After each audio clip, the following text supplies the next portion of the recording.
nhớ xuống trời trồng sai sẽ đời nó của tuần đó chờ phát kỳ nó bây giờ mù sai tên đó chúa nhớ đó tao dùng sẽ ở nhà thứ nó tàu thế nhà thứ nó chỉ tàu chỉ cũng muốn thay thì nó trâu nó này chờ chỉ tô là này thế thì bỏ này nó bé chỉ trong bé mà trâu lên xem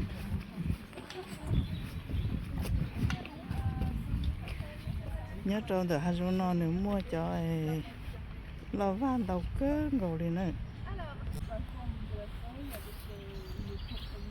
Voilà, la forme de la feuille est crénelée, donc vous voyez c'est tout en arrondi, comme ça fait pop, pop, pop, pop. Ouais. Moi je ne vais pas plus loin parce que je connais alors. Du coup vous la connaissez, du moindre du petit coup d'œil, c'est bon, vous voyez. Ok. Alors vous pouvez aussi. Sinon quand on regarde en dessous les feuilles, on s'aperçoit que les racines courent le long de la terre. Ça se développe un peu comme les fraisiers, ça fait des stolons. Est-ce que vous voyez comment se développent les fraisiers? En fait, voilà, ça fait des grandes tiges et après il y a des petites radicelles qui se reprennent dans la terre. Et bien le lierre terrestre fait aussi des stolons. Le lierre terrestre, lorsqu'il est en fleur et dressé, il atteint à peu près cette hauteur-là, mais il reste assez bas. Et vraiment, il se développe, voilà, il fait des stolons, donc il y a la tige qui court et puis on a les petites radicelles. Est-ce que vous avez senti son odeur? C'est une odeur très très forte, assez puissante. Hein. Et donc en fait, on peut la qualifier comme plante aromatique sauvage parce qu'elle est très très puissante au niveau de l'odeur, mais très puissante au niveau de son goût aussi. Oui. Donc dans vos préparations, vous l'utiliserez en petite quantité parce qu'elle elle donne beaucoup de goût très rapidement.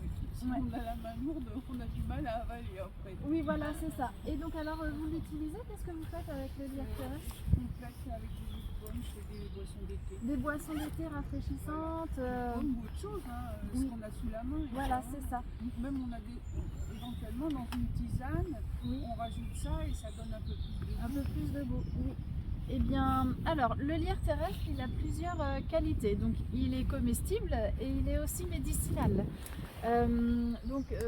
Par rapport à ses qualités comestibles. Donc, le lierre terrestre, je vous donne son petit nom latin, c'est Glecoma ederacea de la famille des Lamiaceae. La famille des Lamiaceae, c'est la famille des menthes et des sauges. C'est la même famille. Après, on en a. Glecoma ederacea, voilà. Juste, je termine aussi quelques petits critères d'identification parce que vous pouvez prendre note aussi que alors la feuille est soit en forme de rein ou alors en forme de cœur aussi lorsqu'on la retourne. Voilà, donc vous pouvez prendre note de ça. Et puis après, c'est surtout lorsqu'elle est en fleur. Alors je vais vous montrer une fleur de lierre terrestre. Donc le lierre terrestre fleurit au printemps. Alors est-ce que je vais voir une belle fleur ici? Il fleurit, il commence à fleurir début avril ou fin mars. On peut commencer à. Ouais, vous l'avez là. Je vais vous montrer sur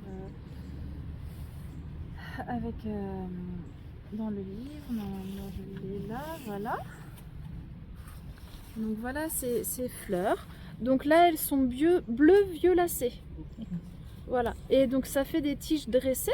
Et les tiges où il y a les fleurs sont carrées. Donc les pédoncules sont carrés. D'accord. Et c'est la même. Et là, c'est la même plante. Voilà. Là, c'est le tapis. Donc le tapis de lierre terrestre. Rien à voir avec le lierre grimpant. J'en ai pas parlé, mais rien à voir avec le lierre grimpant. C'est pas du tout la même plante. Et voilà, et là c'est lorsqu'il est en fleur, il peut fleurir et bien avec le chocolat. Donc si vous faites un gâteau au chocolat, comme la Tanisie. Ouais, c'est comme la Tanisie, effectivement. Ouais, vous en avez déjà fait un gâteau avec la Tanisie, ouais. Et la Tanisie, elle se marie bien avec le chocolat et le lierre terrestre aussi.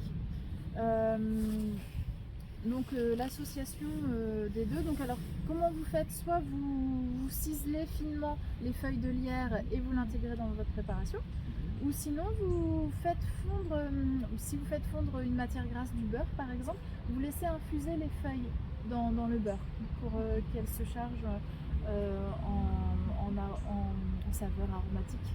On n'utilise que la feuille ou on utilise Oui, aussi la tige? Oui, principalement, oui, les feuilles. Que la feuille. Ouais, les D'accord. feuilles. Ouais, pour les usages, pour l'usage alimentaire, c'est plus savoureux. Et les jeunes feuilles, avant floraison, de préférence. Lorsqu'elles sont bien tendres. Ouais, c'est ça. Ouais, lorsqu'elles sont bien tendres. Mais après floraison, c'est pas la même chose. Et après floraison, faut voir s'il reste des feuilles déjà, parce que la plante aura terminé son cycle. Et s'il y a- pendant floraison, on peut, mais elles seront un peu plus coriaces. Donc en fait, il faut mieux les utiliser quand elles sont comme ça, en fait, les feuilles. Oui, oui. Là, par exemple, en fait, le lierre terrestre, là, en mois de septembre, c'est comme beaucoup de plantes, elle ressort et en fait, là, on retrouve de nouveau des jeunes pousses. Donc en fait, mais elle va pas aller jusqu'à floraison par contre en cette période. Mais il y aura 2 cycles. Les petites fleurs de lierre terrestre en déco, c'est sympa, hein. Elles sont comestibles aussi et c'est petit mais c'est très joli et à intégrer dans les salades aussi. Donc les feuilles de lierre terrestre, vous pouvez les ciseler et les intégrer aussi dans des salades crues. Vous pouvez le manger cru. Vous pouvez aussi en mettre dans une tarte pour donner du goût. Après voilà, il y a plein de choses à faire. Si vous faites des lasagnes, vous pouvez en intégrer dans les lasagnes. Voilà, l'utiliser en fait comme une plante aromatique. Le goût, ça donne. Alors, On peut goûter. alors là en fait c'est On sait pas s'il y a des chiens, assez faut pas se passager. Ouais, là c'est très passant. Là je vous déconseillerais, sauf si on. Mais là, il faudrait qu'on aille cueillir un peu plus bas. On verra un peu plus loin s'il y a une zone. Mais c'est vrai qu'il y a beaucoup de chiens ici. Donc là, moi, je vous déconseille de goûter ici. Après, au niveau du goût, je ne peux pas vous dire à quoi ça ressemble exactement parce que... C'est du lamier pourpre ou du lamier blanc tacheté? Alors, c'est pas le lamier blanc. Moi, j'y vois rien. Donc déjà, c'est pas le lamier blanc parce qu'il n'est pas blanc. Donc J'ai une hésitation entre les deux. Eh bien, en fait, c'est du lamier tacheté. Et c'est du lamier On ne tacheté. voit pas beaucoup les taches. C'est du lamier tacheté. Oui, effectivement. Donc ça, c'est du lamier tacheté. Donc vous voyez, il y a des petites taches sur les petites lèvres. Voilà. Et c'est du lamier tacheté parce que aussi, on le différencie du lamier pourpre parce qu'il fleurit. Voilà, il est un peu plus haut lorsqu'il est à floraison. Et ça, c'est pas pareil. alors, c'est la même plante ou pas, à votre avis? Oui. Regardez bien. Pourquoi oui. Oui, c'est la même plante. Ouais. Ah, sur les fleurs. Oui, sur les fleurs. Donc Mais vous voyez, elles sont ça vraiment fait, très petites. ça fait 2 petites lèvres et il y a des petites taches. Le pourpre, il est peut-être plus foncé. Alors le pourpre est pourpre, c'est le cas de le dire. en fait, est plus clair Hein? que celui-ci. Je vais vous montrer, je vais voir si j'ai... Qui veut le... Merci. Et ça, c'est pour manger aussi. Eh bien, je vais en parler. Alors là, j'ai le lamier. Ah, je vais pas avoir... C'est joli. Non, bah là, j'ai que le lamier blanc. Oui. Là, j'ai le lamier blanc. C'est pas moi qui la prends. l'avoir ici. J'ai pas vu mon petit coup de coque. Lamier moins en hauteur et il est souvent plus clair. Très souvent plus clair au niveau de sa couleur. Alors vous pouvez sentir l'odeur, ça n'a pas forcément une odeur très agréable là, en sentant comme ça. Ils sont pas terribles. Moi, celui que je cueille autour de chez moi, ils sont vraiment très très forts. Ça Ouais. doit être l'autre. Les deux sentent fort. Ah oui, les deux Ouais. sont pareils. Les deux sentent fort. Alors ça sent très fort et ça donne pas trop envie de le manger. Hein. Ça mange cru ou Et cuit. quand on sent l'odeur, eh bien alors, vous pouvez le manger cru ou cuit. Mais moi, je le préfère quand même cuit. Quand je le mange cru, je mixe. Je le fais un peu je fais des terrines végétales et je mixe les feuilles et je mixe avec d'autres ingrédients et là ça passe bien. Mais tout seul en pesto, c'est un peu raide, cru comme ça. Par contre, les petites fleurs, elles ont un petit goût de noisette. Les petites fleurs, elles sont comestibles et pour la décoration, c'est très joli. Et elles ont un petit goût de noisette. Et le lamier, c'est pareil, c'est une plante printanière, qu'on ne voit plus pendant l'été et qui refait surface au mois de septembre. Et là, vous voyez, donc on a des fleurs, donc qui va même jusqu'à sa floraison. Donc elle a 2 floraisons dans l'année. Et alors, par contre, les petites feuilles cuites, eh ben, elles sont intéressantes. Moi, qu'est-ce que j'ai fait comme préparation? Moi, je trouve qu'elles ont un petit goût de champignon. Une fois fondues, vous les faites fondre dans une matière grasse à la casserole ou à la poêle. Et puis vous pouvez les intégrer dans une tarte, dans une omelette, dans une quiche. Et je trouve que ça donne un petit goût forestier. Voilà. Après, je ne pourrais pas vous dire exactement quel goût, mais voilà. Donc à manger plutôt cuit, je vous conseille les feuilles et les petites fleurs crues et puis en décoration dans les salades. Ouais, c'est joli ça. Ouais. Donc voilà, le lamier est acheté. Et est-ce que ça s'appelle aussi parce que là, je vois C'est-à-dire que, donc alors, elles sont opposées, vous voyez, toutes les feuilles sont opposées. Et opposées décussées, c'est-à-dire qu'elles restent opposées, mais pas dans le même sens. Elles sont opposées comme ça, puis ensuite opposées comme ça. Ensuite opposées comme ça, et ensuite opposées comme ça. Voilà, opposées dans un sens, ensuite ça refait à 180 degrés. Oui, c'est ça, je crois. perpendiculaire à la suite, Voilà. en alternance. Et en alternance. Tout le temps. Voilà, et donc ça c'est typique aussi des plantes de la famille des Lamiacées d'avoir les feuilles implantées comme ça, sur le port. Là elle a un peu brillé, mais... Kita kamu dia dari chó Kita kamu dia dari chó đó chú.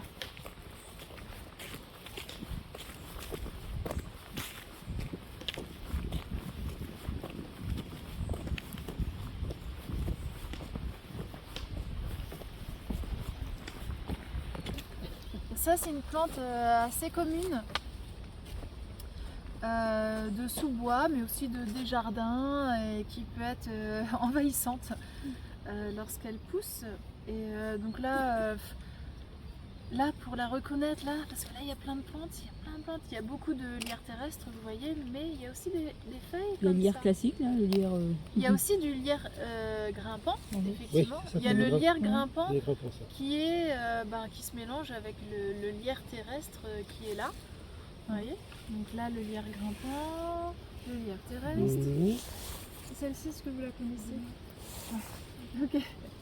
Quelle plante vous connaissez pas? Ça fait longtemps que je fais ça. Alors, D'accord. Je finis quand même par en connaître pas mal. Et D'accord. j'espère toujours trouver quelque chose que je connais pas. D'accord, ok. Bon, on va voir. Je vais croiser les doigts. Je vais croiser les doigts, j'espère Mais qu'on va ça en voir remet une. les choses, ça remet aussi les choses en place. D'accord. C'est bien. Ok. C'est quoi? Donc ça, c'est de la benoîte. Alors regardez, quand on voit juste les feuilles du dessus comme ça, les feuilles du dessus, ça vous fait penser à quel type de plante qui pousse dans... vous pouvez la...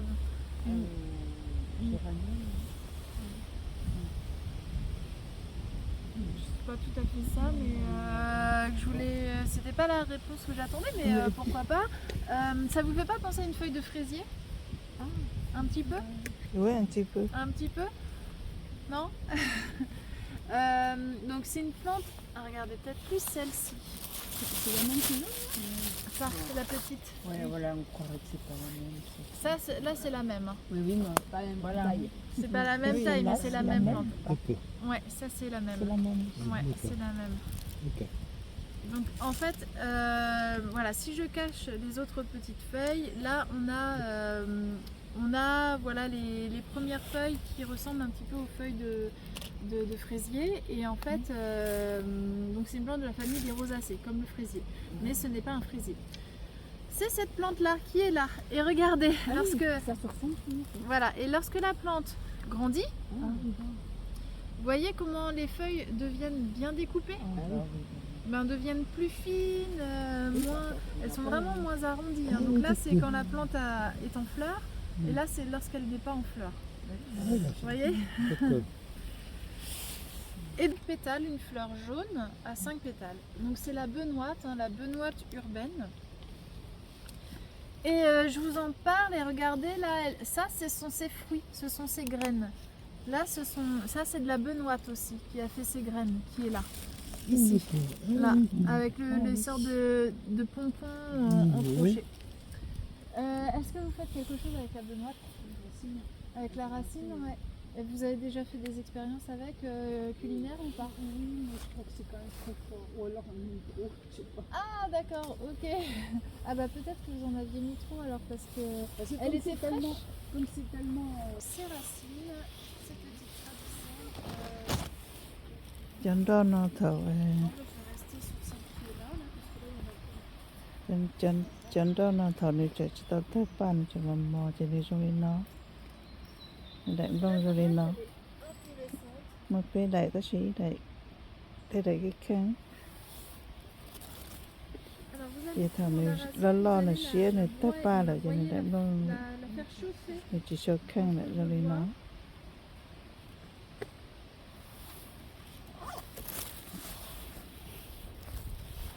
Vous allez vraiment la mettre en boule et la faire chauffer entre vos doigts. Il faut la mettre en boule et la frotter et puis vous allez sentir normalement une odeur un peu épicée. Peut-être que vous sentez déjà là comme ça. Hop. Donc je vous laisse Merci. froisser et Oui. la chauffer entre vos doigts, faire une boule. C'est un peu comme les petits girafes. Ouais, et en fait c'est ça, c'est que l'odeur qui devrait vous venir au nez, c'est l'odeur du clou de girofle. Mais à force de chauffer, ça vient en fait. À force de chauffer, ça vient en fait, l'odeur vient. Est-ce que j'en cueille d'autres ou c'est bon, vous avez senti? Ouais. Est-ce que vous sentez? c'est celui-là Oui, c'est la benoîte, c'est toujours la même, Ah. c'est celle-là. d'accord Et donc plantain lancéolé, c'est une plante très commune. Hein.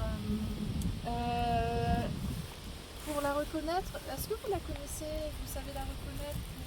Non, donc pour la reconnaître, vous voyez, elle a des nervures parallèles et saillantes à l'arrière, donc elles ressortent. C'est comme l'autre plantain qu'on a vu là-haut, c'était une autre espèce, c'était le grand plantain là-haut. ça c'est les fins Et là, c'est du plantain lancéolé. C'est la même plante, c'est pas juste pas la même espèce en fait. C'est le Ouais, même c'est ça. genre, mais pas la même espèce. Et alors le plantain est comestible et médicinal aussi. Ouais. Alors qui a déjà fait quelque chose avec du plantain? Quand on l'écrase pour une piqûre Pour les d'insecte. piqûres, Pour les piqûres, effectivement. Donc pour les piqûres, si vous faites piquer par les orties, les insectes, eh bien, vous la mettez en boule comme ça et vous attendez que sa sève sorte. Et à partir du moment où la sève sort, là vous pouvez appliquer la nouvelle piquer. C'est vraiment très efficace. N'importe lequel. Alors n'importe lequel, oui, effectivement, n'importe lequel. Le lancéolé sera peut-être plus facile à mettre en boule et pour extraire sa sève, voilà. Mais sinon n'importe lequel. Le plantain, il a des propriétés antihistaminiques. En cas d'allergie saisonnière, par exemple, ce qui est intéressant à faire, on peut se faire des tisanes. On peut se faire des tisanes pour les allergies saisonnières, pour les maux de gorge ou pour les troubles au niveau de la sphère intestinale. Mais on peut aussi se faire une alcoolature de feuilles de plantain. Donc vous ciselez les feuilles de plantain, vous laissez macérer dans de l'alcool le plus fort possible. Voilà, c'est au moins du 40-45 degrés, 45 degrés je dirais. Et vous laissez macérer pendant 2 semaines. Ensuite vous filtrez. Et là, vous avez une alcoolature. Le dosage, ce sera du goutte à goutte, ce sera 10 à 15 gouttes 2 fois par jour en préventif pour les allergies saisonnières ou en curatif aussi. Voilà. Et donc le plantain est très très efficace. Il a une action donc, sur la sphère intestinale et sur les voies respiratoires. Et c'est pour ça qu'il a son action aussi acide tannique, bon, voilà, qui est souvent en lien avec un déséquilibre au niveau de la sphère intestinale. Et la meilleure façon de l'utiliser, c'est en alcoolature contre les allergies. Après, donc si vous faites des tisanes, ça fonctionne aussi, mais faites des tisanes avec la plante fraîche. Parce que il y a quelques plantes comme ça qui au séchage perdent de leur propriété. Donc je vous ai parlé de la benoîte qui perd de sa saveur, mais du coup elle perd de ses propriétés, hein, voilà, c'est ce que ça veut dire. Et donc le plantain, les feuilles de plantain, on en trouve beaucoup dans des mélanges de tisanes, que ce soit pour les allergies, pour les voies respiratoires, pour la sphère intestinale, mais aussi en fait en tisane elle sèche, elle donne que 10% de ce qu'elle peut donner en fait en frais. Ah ouais, vraiment. Donc si vous voulez l'utiliser frais, si vous voulez l'utiliser pour les problèmes d'allergie, utilisez-la fraîche. D'accord. Et puis pour les maux de gorge aussi. Donc en fait, le plantain est adoucissant. Le plantain, il a des mucilages en lui. Et les mucilages, en fait, c'est une substance. Je ne sais pas si vous connaissez le psyllium. Bah, c'est pour aider enfin, les constipations. Voilà, en cas de constipation, les graines, on prend des graines de psyllium, on les laisse tremper dans l'eau et en fait on a une substance gélatineuse et ça aide au transit, à retrouver un transit régulier. Et donc le plantain, c'est la même famille que le psyllium. C'est la famille des Plantaginacées. Le psyllium, c'est un plantain. Voilà. Et c'est juste pas la même espèce, mais voilà.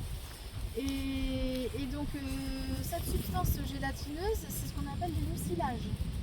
Voilà. Et donc là, ce plantain-là, il en a des mucilages. Et cette substance gélatineuse, elle est adoucissante. Elle va être adoucissante pour les intestins, pour aider au transit, à avoir un meilleur transit, mais aussi pour les voies respiratoires. Donc, Ça adoucit. voilà, ça adoucit aussi au niveau de la trachée, au niveau, si on a des maux de gorge, angine, une inflammation, voilà, le plantain va être adoucissant. Tout à fait, et aussi, c'est super ce que vous dites parce qu'il n'y a pas beaucoup de personnes en plus qui en ont connaissance. Souvent, les personnes qui sont un peu nature vont se tourner vers de l'hydrolat de bleuet. Et en fait, vous faites une infusion de feuilles de plantain fraîches et ensuite vous imbibez des compresses et vous appliquez sur vos yeux. Ouais, voilà. On peut l'utiliser comme ça. Pour faire des bains d'yeux, voilà, avec des compresses, voilà. Mais juste en faisant une tisane. Une infusion quoi. Une infusion. Ouais. Pour les yeux, effectivement, c'est aussi.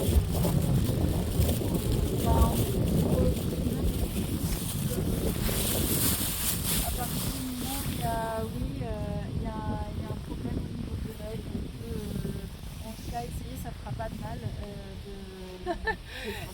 Ouais, le plantain, vous voyez, c'est une plante très commune, mais il y a beaucoup de choses à dire. Hein. Et alors, c'est effectivement en herboristerie, on trouve principalement le plantain lancéolé. Mais le plantain, le grand plantain ou le plantain major, alors il y a le plantain média aussi, et bien il y a ces trois espèces de plantains là ont les mêmes qualités. Donc après vous verrez, vous regarderez dans une flore les différentes espèces, tout ça. Peut-être que certains ont plus de facilité pour extraire la sève, c'est ça? En fait, celle-ci, moi, je préfère l'utiliser parce qu'effectivement, je la trouve plus tendre. Lorsque je fais mes macérats huileux ou mes préparations, je trouve qu'elle est plus facilement préparable. Voilà.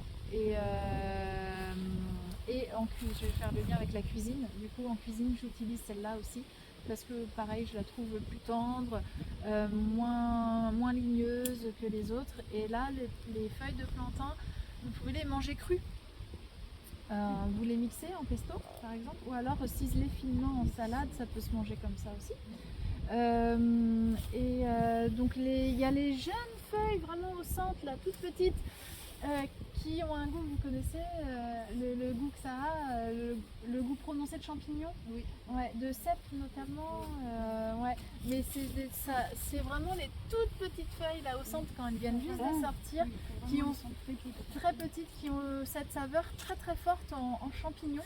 Et après, dès qu'elle commence à grandir, Comme les fleurs, enfin, les inflorescences. aussi. comme les inflorescences aussi, ont ce goût de champignons et un petit goût de noisette aussi.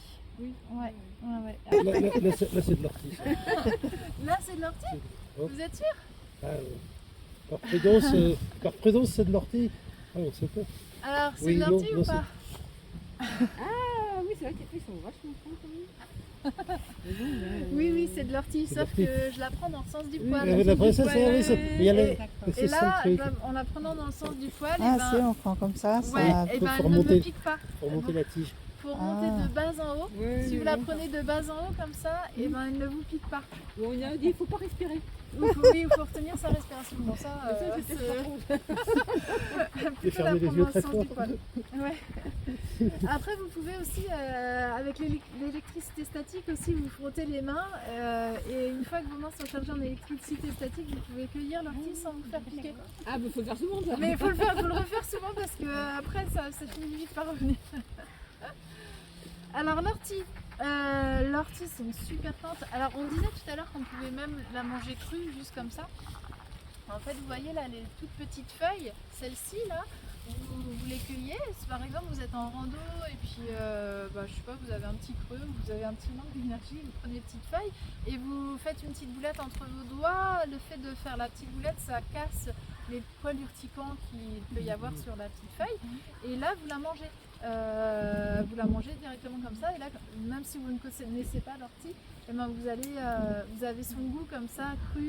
Et en fait, l'ortie, c'est une plante vitalisante. C'est une plante riche en fer, en protéines, en silice, en chlorophylle. C'est vraiment une plante qui va vous redonner de l'énergie. La silice, elle est bonne pour quoi? Elle est bonne pour la peau, les cheveux, les os. C'est une plante qu'il faut utiliser, que je vous conseille de l'utiliser régulièrement. En cuisine, et puis après vous pouvez faire des préparations aussi cosmétiques avec. Voilà, pour les chutes de cheveux par exemple, on peut l'utiliser autant en interne qu'en externe. Il faut les prendre jeunes quand même. Et il faut les prendre jeunes. Mais alors là, vous voyez là, Ils ont repoussé. là l'ortie, elles ont repoussé, elles sont belles là. Et donc là, vous voyez, il y a juste les feuilles du dessous qui sont un peu mangées. Mais là, vous pouvez cueillir à part celle-ci, et puis les petites du dessus. Mais voilà, celle-ci, il n'y a pas de souci. Moi, je suis habituée. On Je dirait que ça l'accueille vous je l'accueille pique à pas. main nue maintenant, l'ortie. J'ai voulu faire une soupe une fois, mais Ouais. Ça fait Je sais pas, de la souche, du romarin, voilà, pour donner un peu plus de goût, de saveur. Mais voilà, c'est... quand on le fait en soupe, on perd des qualités en fait, parce qu'on l'a fait sécher. Non, en fait, l'idéal c'est de non pas de chauffer à petit bouillon, mais vraiment pas trop fort, et puis vous couvrez aussi.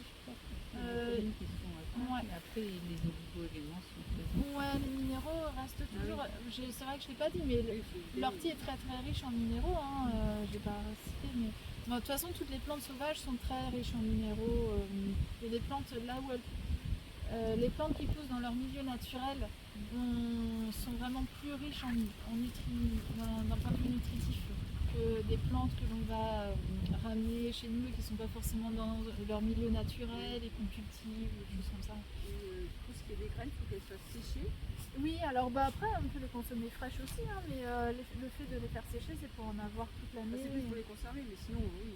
Oui, on peut les consommer fraîches sinon. Oui. Donc alors on a dit la soupe, le pesto. Le pesto, vous mixez les feuilles et puis vous pouvez faire un pesto juste avec des feuilles d'ortie. Après vous pouvez associer plantain-ortie. L'association des deux, c'est sympa aussi. Donc dans un pesto, vous allez mettre quoi? Vous allez mettre du jus de citron, de l'huile d'olive, de l'ail, et puis vous pouvez rajouter soit pignon de pain ou poudre de noisette ou d'amande pour adoucir un petit peu. Si vous voulez adoucir, après si vous voulez bien avoir le goût vert, vous pouvez juste rester avec de l'huile d'olive, jus de citron et ail, juste ça. Mince, j'ai oublié il y avait une plante, je l'ai vue. C'est pas grave, on va peut-être la revoir. Il y avait une autre plante Ah, vous allez la connaître aussi, celle-là. Ah. je pense. J'ai pensé, je me suis arrêtée là où il y avait la baignoire et je l'ai vue et je me suis dit,